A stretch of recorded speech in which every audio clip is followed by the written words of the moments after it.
মহামহিমান্বিত আল্লাহ বলেন, আচ্ছা যাও, জাহান্নামের পার্শ্বে গিয়ে তাতে প্রবেশ করো। তারা তখন অগ্রসর হয়ে জাহান্নামের পার্শ্বে পৌঁছে যাবে। সেখানে গিয়ে যখন ওর উত্তেজনার শব্দ ও শাস্তি দেখবে, তখন ফিরে আসবে এবং বলবে, হে আল্লাহ, আমাদেরকে এর থেকে রক্ষা করুন।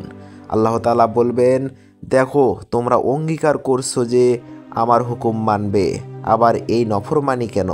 তারা উত্তরে বলবে, আচ্ছা, এবার মানব। অতঃপর তাদের কাছ থেকে দৃঢ় অঙ্গীকার নেওয়া হবে। এরপর এরা ফিরে এসে বলবে, হে আল্লাহ, আমরা তো ভয় পেয়ে গেছি, আমাদের দ্বারা তো আপনার এই আদেশ মান্য করা সম্ভব নয়। তখন প্রবল প্রতাপান্বিত আল্লাহ বলবেন, তোমরা নফরমানি করেছো, সুতরাং এখন লাঞ্ছনার সাথে জাহান্নামী হয়ে যাও। রাসূল সাল্লাল্লাহু আলাইহি সাল্লাম বলেন যে, প্রথমবার তারা যদি আল্লাহর নির্দেশ অনুযায়ী জাহান্নামে লাফিয়ে পড়ত, তবে তার অগ্নি তাদের জন্য ঠান্ডা হয়ে যেত এবং তাদের দেহের একটি লোমও পুড়ত না।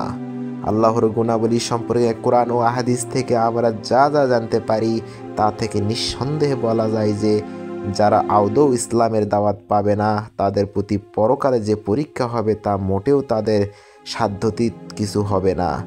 অনেক লোকেই আগুনের সেই পরীক্ষাতেও নিজ যোগ্যতায় পাশ করে যাবে এবং অনেক নিজ অযোগ্যতায় ব্যর্থ হবে। আল্লাহ কাউকে তার সাধ্যাতীত কোনো কাজের ভার দেন না। সে তাই পায় যা সে উপার্জন করে এবং তাই তার ওপর বার্তায় যা সে করে। ইসলাম বলে যে মানবজাতির কাছ থেকে তাদের জন্মের পূর্বেই আল্লাহ তার একাত্মবাদের সাক্ষ্য নিয়েছিলেন। আল্লাহ আদি যুগ থেকে নবী রাসূল প্রেরণ করে মানুষকে একত্ববাদের ধর্মের দিকে আহ্বান করেছেন। শেষ নবী মুহাম্মদ সাল্লাল্লাহু আলাইহি ওয়াসাল্লাম এর মাধ্যমে এই ধর্মের প্রচার আজও আছে। যুগে যুগে প্রত্যেকের কাছেই আল্লাহর পক্ষ থেকে দূত এসেছে।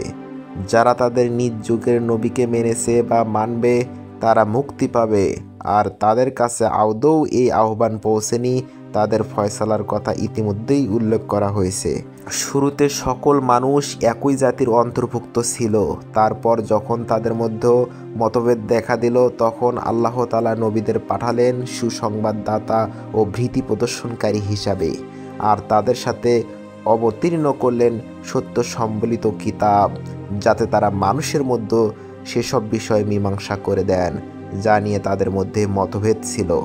আর পরিতাপের বিষয় হলো, অন্য কেউ নয়, বরং যাদেরকে কিতাব দেওয়া হয়েছিল তারাই সমুজ্জ্বল নিদর্শনাবলী আসার পরেও কেবল পারস্পরিক রেষারেষির কারণেই তাদের সেই কিতাবের মতভেদ সৃষ্টি করলো।